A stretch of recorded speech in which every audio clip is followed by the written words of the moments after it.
السلام عليكم ورحمة الله وبركاته. الموتوسيكل ده جالنا الموتور قافش، فبسأل صاحبه ايه اللي حصل؟ قال لي والله الموتور قفش مرة واحدة، فصل كهرباء وقام قافش مرة واحدة.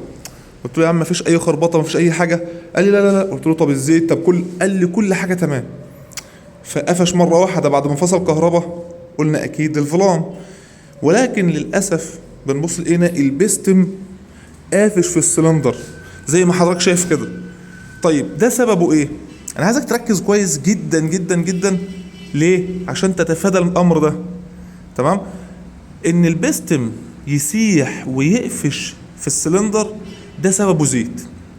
هتقولي طب ما انت سأله زيت وكل حاجه تمام، قال لك اه. ما انا هقول لك اهو، انا جايب لك الفيديو كامل، وبرضه ما صورتش الا بعد ما فكيت عشان اجيب لك كل التفاصيل عشان تتجنب الحركه دي. تمام؟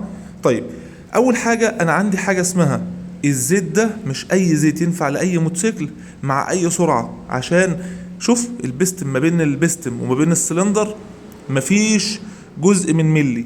طب الزيت هيخش هنا ازاي؟ يبقى لازم يكون لزوجته موافقه او مناسبه للموتوسيكل ده. تمام؟ عشان السرعه والكلام ده. شوف عمل ازاي. احنا بقى لما جينا فكينا بننيم الموتور على جنبه عشان نفك وش الزيت. الزيت منزلش يمكن حوالي 100 ملي او 50 ملي، هتشوف دلوقتي.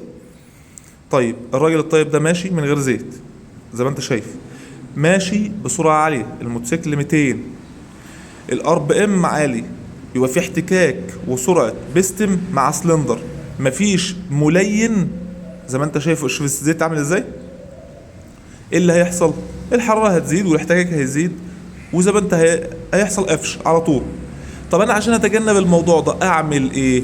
هنا بقى الخلاصه بتاع الفيديو كله، او اللي انا عملت عشان الفيديو. رقم واحد يا سيدي الفاضل، الموتوسيكل اللي انت راكبه ده مش موتوسيكل ريس او مش عربيه. التبريد اللي فيه تبريد هواء وامكانياته على قدها. يبقى انا عندي فيه حاجه اسمها السرعه القصوى، هتلاقيني في كل فيديو بقول سرعه الموتوسيكل القصوى كذا، سواء 150 او 200 او 250 او 300، ما زيدش عنها عشان الار بي ام وعشان عدد لفات الموتور وارتفاع البستم ونزوله. تمام؟ رقم اتنين، الزيت ثم الزيت ثم الزيت. ما تصدقش حد يقول لك ايه يا عم الزيت طول ما هو موجود كبر دماغك. انا معاك، بس في حاجه اسمها لزوجة زيت. ما هو الزيت من غير لزوجة يبقى ملوش لازمه اصلا. اتنين، الزيت له لزوجة معينة، يبقى الزيت ولزوجته وكفاءته ونوعه، لان ممكن تجيب زيت مضروب برضه يبقى ملوش اي 30 لازمه. فهمتني؟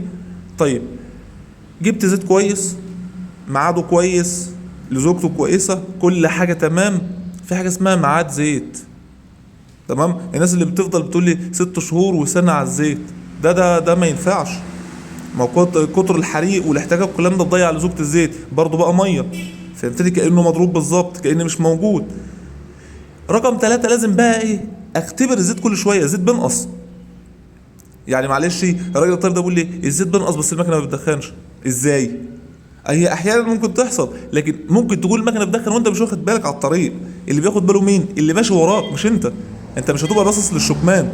فلازم تاخد بالك من الموتور بتاعك، من المكنه بتاعتك، عشان ما يحصلش ليك الكلام ده على الطريق فجاه.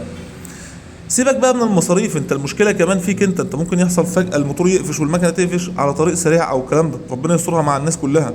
فلازم تاخد بالك يا سيدي الفاضل من اللي انا قلته لك عشان تتجنب الموضوع ده، وربنا يسترها على الناس كلها. وما ينساش كتر صلاه على النبي وصلى الله على النبي.